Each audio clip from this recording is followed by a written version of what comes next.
And we are on. Hello, beautiful people from YouTube. It is such a pleasure to be here again. If you are not subscribing yet, hit the subscribing button so you can follow my journey. So, for those that have been keeping up with me on Instagram or on Facebook, you probably know that I was in Switzerland. And then I came here to Madeira, which is an island owned by Portugal, just off the African coast. So it's theoretically, I'm in Portugal, but practically, if you look into the map, this island belongs to the African continent. So it's actually my first time in the African continent. However, as life brings lots of challenges, and it is what it is. When I was about to fly to Lisbon, I found out that I got tested COVID positive. And I have been for the last 3 days now doing quarantine in an apartment here at Funchal at Madeira. And I wanted to share with you, I have been a digital nomad for the last 3 weeks now, and I just wanted to come here and share with you, because I know some of you watching this are wanting to become a digital nomad. I want to share with you how it is to be a digital nomad in the middle of COVID, and also what are my challenges transitioning from having an online business being rooted down in the country to having an online business, being a digital nomad and going on the go and changing time zones and all whatnot, because I have had challenges along the way that I want to share with you. You might be thinking, is she going to record a video like this? Like, I don't have any makeup on, I look naked, which probably might be a good thing for the algorithm. But yes, if entrepreneurship has taught me something, is that it's better to get it done than perfectly done.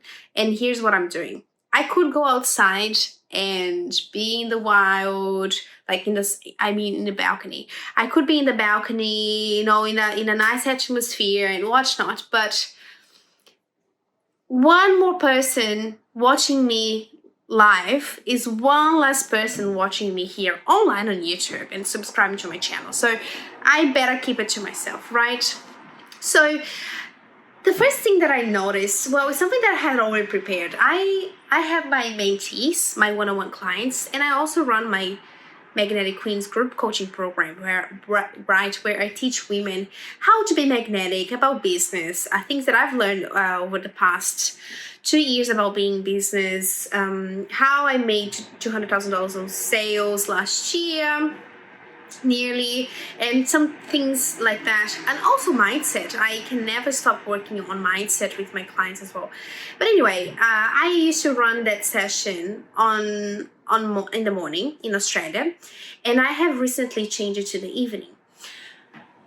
The time that I've chosen to have those sessions, I had already deliberately set up a time zone where I knew that because I have clients all over the world, I knew it would suit most of my clients. Of course, it's impossible to have a time where everybody can join, simply because it is the time zones, and Australia is very far away.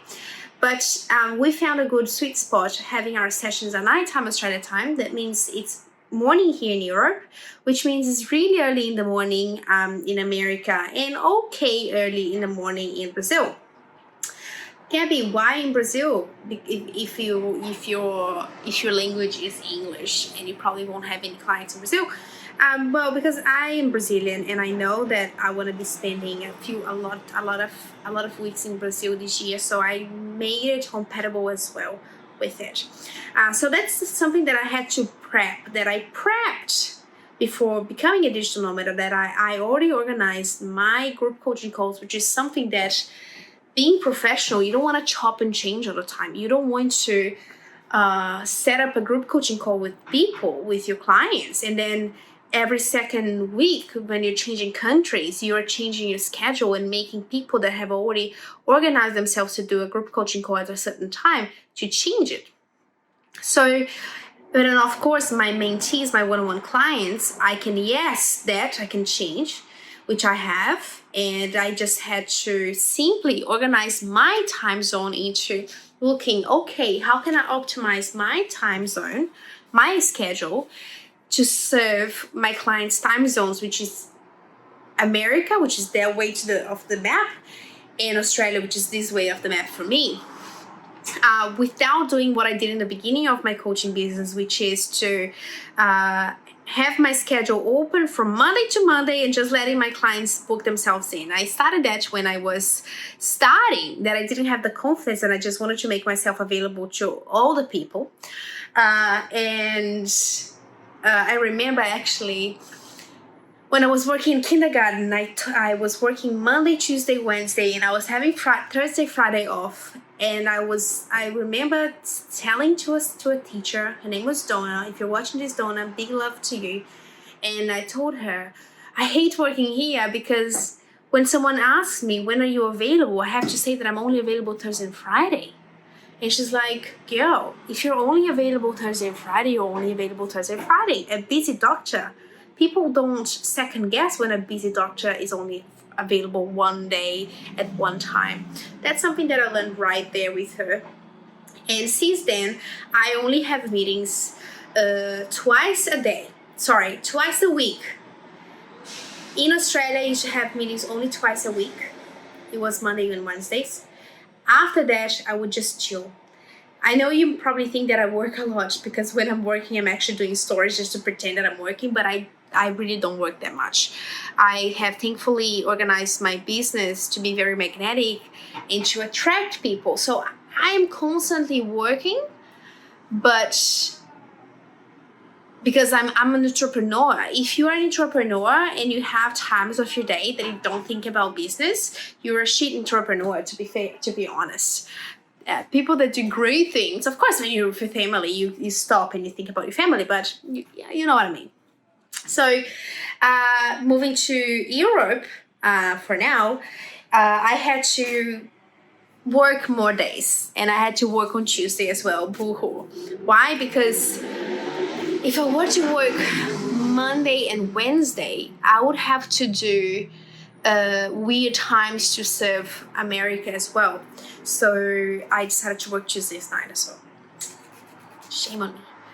Great. Moving my schedule from Australia to Switzerland wasn't an issue because I had already prepared and all that. But I must say that for the very first time in my life, I missed a client's call here in Portugal, here in Madeira. For the very first time in my life, I completely forgot about the session. I completely forgot. She messaged me saying, I'm in the Zoom room and it has been past 6 minutes from the time. And where are you? And I was like, holy fucking shit, I'm so sorry. I do have my personal excuses, which I'm going to call them like that, of I have COVID, so I was really sleepy that day. I was actually really sick. And I told her, I'm so sorry, I'm actually sick. But she's like, you're sure you want to do the call? I knew she needed to do the call because she was going to have a strategy call with a potential client. And I wanted to be there. She's a mentee. I wanted to be there to support her and to teach her how I run my strategy calls. And that's me. Hey, that's me. If I can work, if I can open my eyes and if I can open my mouth, I will be working. I'll be doing sessions. Never have I ever wanting to not work with my clients. And I guess that's the beauty of that is the beauty of running your own business and doing the things that you love. So that's the first actually challenge that I had being a digital nomad, by setting up the schedule and making sure that the times that are available for people are available for everyone. That was the very first challenge. And the challenge of your devices, because my phone has been automatically changing time zones with me, because from Switzerland here to Portugal it changed 1 hour, but my computer hasn't. And I have made the mistake of setting up an event on my computer, and then when I went to my phone, I had set up in my computer in Australian time, but I was meaning to set it up in Portuguese time. That was also a thing that I noticed of being a challenge to not get confused. Of course, I only did that mistake once, and then after that, I started getting a bit more switched on. I want to keep my computer in Australian time because I have most of my clients still in Australia. And most of my algorithm is still in Australia as well, so I'm gonna leave it like that. But that's something that I had to look at. I had to learn how to set up on calendar on the phone, how to set up an event and put different time zones in it, so I know exactly what's the time for my client, and I also know what's the time for me. Another lesson that I've learned is do not book appointments by yourself. What do I mean by that? I normally have a Calendly account where my queen clients go in and they book themselves in. And obviously that goes automatically into my calendar and life goes on. I have done the mistake of telling a client in Australia, saying, oh, why don't we meet 5:30 your time? It's going to be this time my time, and we can do the call that way. Great. What happened? I was in the middle of another call and she messaged me saying, where are you? And I'm like, oh, I'm so sorry. I got myself confused because I had in my head the time zone in Switzerland, I think. And then when I came here, oh man, it was a mess. And then after that, I learned no chance of, that's it, of booking calls myself, because it's just very confusing. Time zones are very confusing, especially because my assistant is in the Philippines. So I have to think about her time zone.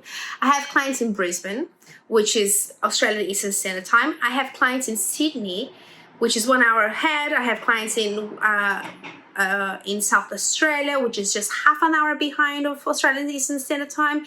Then I have clients in America. Anyway, you got the picture. And me being here in Europe now, and me having my Brazilian team, the marketing girls, Thais and Fernanda, love you both, being in Brazil. So that's also, and I think that's the last challenge I'm going to share with you, of managing your workload and putting boundaries around that. Because in Australia, but that's something that I already experienced in Australia, because in Australia, so Brazil and Australia has like 13 to 12 hours difference between them, each other, right? And then what was happening when I was about to go to bed and I was getting sleepy to go to bed in Australia, my marketing girls would wake up and start sending me things because, hello, I've hired them to do so. And I would stay awake to deal with it because I got the message and I wanted to deal with it now. Here in Europe is something that I'm having to deal with, but in Australia, because when I am about to sleep here in Europe, that's when Australia's waking up. And that's also something that I had to put boundaries into, and not in organizing myself, not to go into that mode of then just working until 2 o'clock in the morning, 4 o'clock in the morning, because that's when people are awake. It's just having to organize that. I don't know in your business how it works. In my business, I have my group coaching clients, which they have access to me directly over Messenger, but I'm not super active myself on Messenger. And my mentees, they get access to me on my WhatsApp, so they're actually on my hand all the time. My mentees, I don't really mind what time of the day it is. I just respond them straight away. But then the people that are not paying for the premium price as it is in the business, they have to wait a little bit. Something that I didn't like to do before. I never liked to leave people waiting. But in my business, as it grew, as I had more clients coming in, I had to learn how to put boundaries and understand that, well, look, I'm not going to work I'm not going to not sleep because I need to answer this. And of course, no one was asking me to do so. I was doing it myself. That was the other challenge that I faced with the time zones, in also relation to posting, because I like to post nighttime in Australia. And now I have to be mindful because I've missed so many posting gaps, posting schedules and posting times because of the time zone, because I haven't really organized in my head, especially being with COVID, and especially being on holiday mode, because I was in holiday mode. And anyway, I don't have my stuff here in this apartment where I'm locked down, and I'm catching my breath because of COVID. So it's something that has been challenging. Other than that, man, everything has been fine. If I could change anything, would be to If I could have changed anything, would be to had a little bit of French classes before coming here. I used to speak French pretty good fluently when I was my 20s. But of course, I didn't use it for 7 years being in Australia. And of course, it has died off a little bit. And of course, that I'm not practicing because I'm only speaking with my sister. But if I could have changed anything, would have been being a bit more switched on with the language.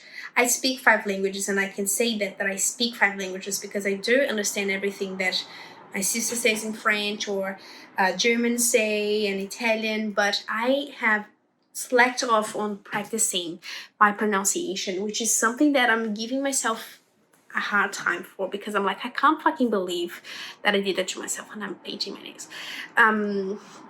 If you want to become a digital nomad, it's definitely doable. If you have this free spirit, I've always had this free spirit. I have 3 citizenships now, and I always had it in my heart that I wanted to become a digital nomad, that I wanted to be able to work from anywhere in the world, because I already said that in one of the videos, because I love Australia. I absolutely love Australia, which is the most faraway country from based on, if you go into my family and look into that. But I always knew that I had to be able to, I had to have the ability and time and space and money to visit my family. Because obviously my mom and my dad, they can't just go on an airplane anymore because they're old, and my sister works full time. So it's not as if she can also just stop everything like I do and travel.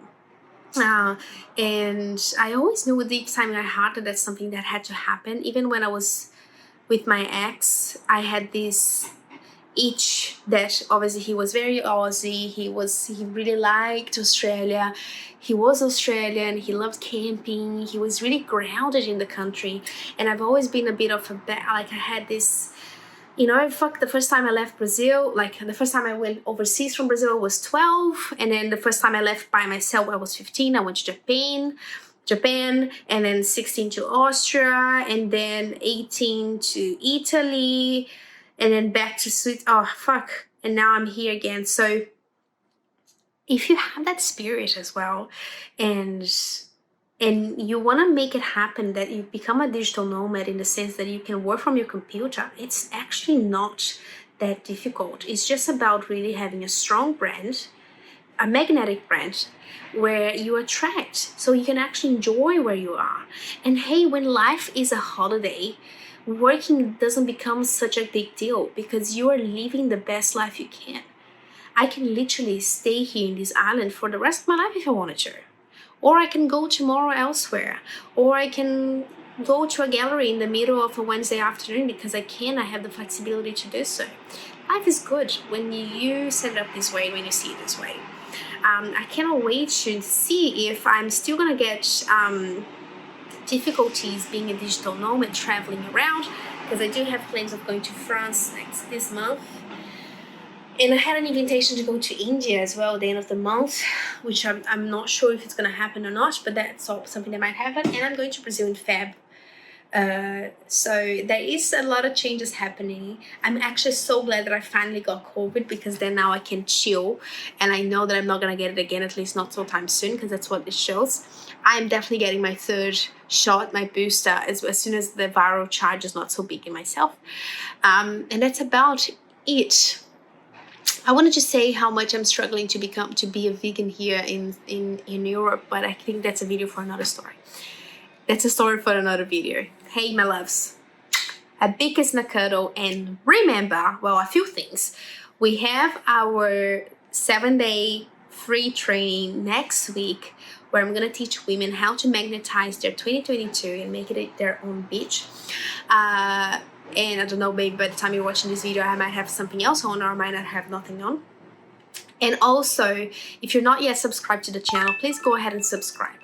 And keep remembering that everything that you want is already yours. A big kiss and a cuddle, and I'll see you next time.